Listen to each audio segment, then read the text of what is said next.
It's a story we know all too well, but it isn't a love story. Trump just couldn't shake it off and be delicate after Taylor Swift endorsed Kamala Harris, and now he and Taylor Swift have bad blood. And my message to Trump, you need to calm down because you aren't out of the woods yet. Trump and Taylor Swift have beef. Let's talk about it. Yeah, you better. Yeah, you better. Guys, before we get into today's video, please like and subscribe. I try to do my best in that intro, sort of weave in some Swiftie lore for those of you who are going to be watching on Taylor Swift's behalf. But we got to talk about the ongoing beef between Taylor Swift and Donald Trump. And I didn't think this was going to be beef until Donald Trump made it into beef when he posted, "I hate Taylor Swift." I can't believe this is actually a real story, but we're going to unpack it for you guys. As you all know, following the debate between Kamala Harris and Donald Trump, Taylor Swift announced that she would be endorsing Kamala Harris in a lengthy Instagram post where she cited her support of Tim Walz and some of his LGBTQ stances, a picture with her and her cat. As we all know, Vance has talked about childless cat ladies, and Taylor Swift happens to be a member of that category, and maybe that influenced her endorsement of Kamala Harris just a bit. But again, she puts out this lengthy Instagram post encouraging people to register to vote and, of course, endorsing Kamala Harris. I think this led to a few 100,000 people actually visiting the website to register to vote. How much of an impact is actually going to have on the election, I do not know. But this, of course, was nationwide news. Everybody was saying Taylor Swift has so much influence, nearly 300 million followers on Instagram, the platform where she posted this endorsement, and this was making waves. Now, I expected Donald Trump to respond to this. I don't know that I expected him to respond in the way that he did. He posted online saying, "I hate Taylor Swift." I'm being so for real right now. "I hate Taylor Swift" was his response. And you know what? Sometimes you guys accuse me of not criticizing Donald Trump enough. I don't know if I agree with that criticism, but I'm going to say right now, this was not the response that Donald Trump should have thrown out towards Taylor Swift in the wake of her endorsement. It doesn't make a lot of sense. I don't think it's going to help his campaign in any way, shape, or form. And honestly, in a lot of ways, I think it hurts his campaign more than Taylor Swift's endorsement of Kamala Harris. We all knew how Taylor Swift felt about politics. She's made that abundantly clear through her life, through documentary series. She even cried once in talking about Donald Trump and the horrible impact that he's going to have on this country, and that was posted for all Taylor Swift fans to see. So it's no shock whatsoever that she's come out and endorsed Kamala Harris. If you're a fan of Taylor Swift, if you're not a fan of Taylor Swift, we pretty much all knew this is where she was politically. Even Trump knew this, as he's acknowledged it in the past. What do you think about Taylor Swift? One of the most famous people right now. Yeah, I think she's beautiful, very beautiful. I find her very beautiful. I think she's liberal. She probably doesn't like Trump, but I hear she's very talented. But I think she's very beautiful, actually. Unusually beautiful. All right.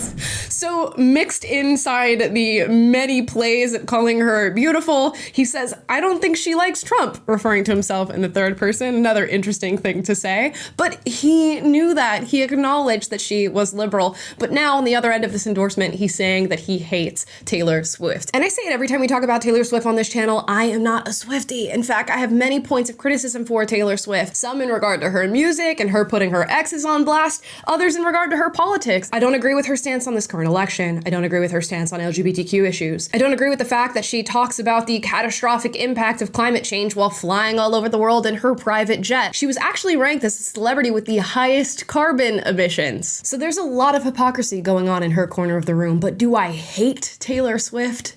Absolutely not. And as I said, this unshocking endorsement from Taylor Swift really went crazy. Everybody was talking about it, and some had some very visceral reactions, like that of Donald Trump's. Megyn Kelly had this to say about Taylor's endorsement of Kamala and Walz. Some lunatic dropped a note in my personal mailbox outside my house begging me not to boycott Taylor Swift, as though I had that power. I'm allowed to criticize Taylor Swift, and I don't give a who gets upset. This is disgusting. If she wants to vote Harris Walz, she can do it all she wants. But to say the reason she's doing it is because of Tim Walz's stance on LGBTQ, F you, Taylor Swift.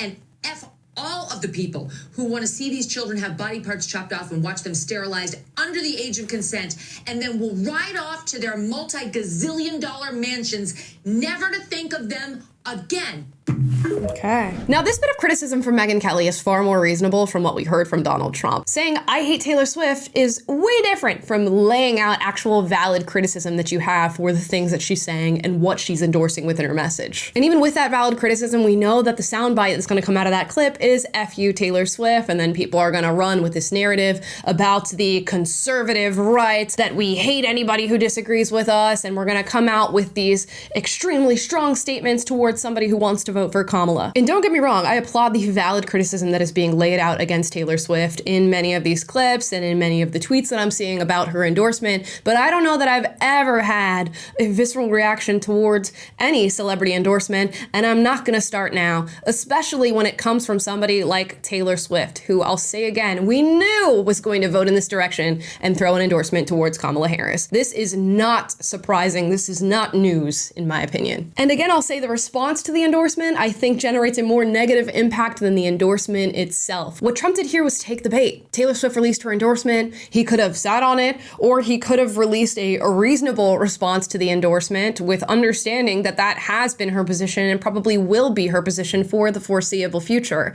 Instead, he had to go and say that he hates Taylor Swift.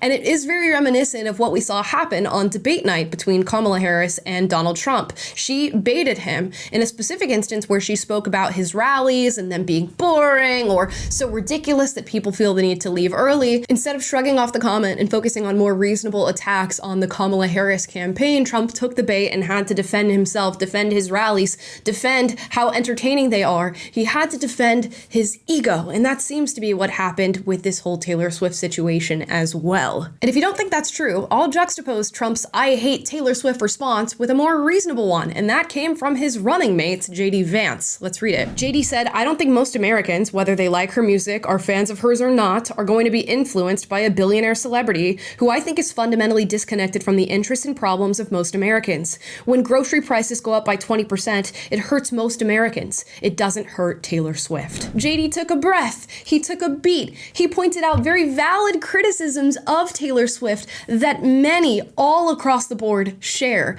And he invalidated her opinion because her opinion doesn't really reflect the experience of most Americans. And that's what needed to be done. That's what Trump needed to do. Instead, he posted, I hate Taylor Swift, which what is somebody supposed to do with that? Either they agree with you and they also hate Taylor Swift, or they like her, they like her music, they like her political stances, and now they know that you hate her. The most common criticism I hear of Donald Trump from people from all parts of the political spectrum is that his mouth gets in the way of his actions and the things that he's trying to accomplish. And I think this is yet another example of exactly that taking place. And of course, the media plays this up and they've launched endless attacks against Donald Trump. And these attacks have led to even assassination attempts of Donald Trump. And there's a whole nother video to be made about that whole situation, and we've done it. But when Trump has moments like these, he is actively handing them ammunition. He needs to take a beat. He needs to set his ego aside before he responds to things like these, because a measured response is going to benefit him and his campaign so much in the days leading up to people actually heading to the ballot box. People have heard the spun stories about Donald Trump. They are listening to the media lies and propaganda. What they need to see is a candidate that in no way, shape, or form is reflecting the ideas that are being spun by the media. And of course, the bulk of my frustration when it comes to this upcoming election lies with the media and the propaganda apparatus that is constantly throwing out lies and feeding us these endless distractions. But I also have to give a little bit of criticism towards Trump when I feel as though he allows these distractions to take root in his own mind and then be pushed online by his own rhetoric. Taylor Swift endorsed Kamala Harris. Big whoop. Literally, shake it off. Guys, those are just my thoughts on this story. I'd love to hear your thoughts in the comments down below. As always, I encourage healthy debate, so if you disagree with anything said in this video, duke it out, but do so respectfully. And if you like this video, like, subscribe, click the notification bell to be notified every single time I post a video for you guys, which is every day. And I will see you next time. Bye, guys. Yeah, you better. Yeah, you better.